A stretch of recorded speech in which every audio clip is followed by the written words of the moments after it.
খুব সহজে রুয়াবজা দিয়ে কিভাবে আইসক্রিম বানানো যায় সেই রেসিপিটাই নিয়ে চলে আসলাম। প্রথমে আধা কেজি দুধ জাল করে নিব।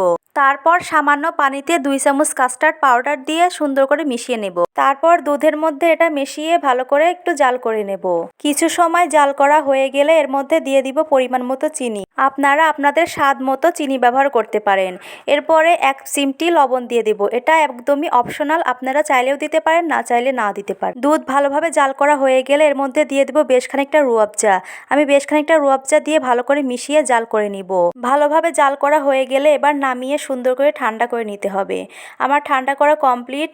এবার আইসক্রিম বানানো কন্টেইনারে একে একে সব ঢেলে নিব। আপনাদের কাছে যদি আইসক্রিম বানানো কন্টেইনার না থাকে তাহলে ওয়ান টাইম কাপে করেও কিন্তু এভাবে আইসক্রিম বানিয়ে ফেলতে পারেন। আমার একটা কন্টেইনার কমপ্লিট। এবার আরেকটা কন্টেইনারে একই নিয়মে সবগুলো ঢেলে নিব।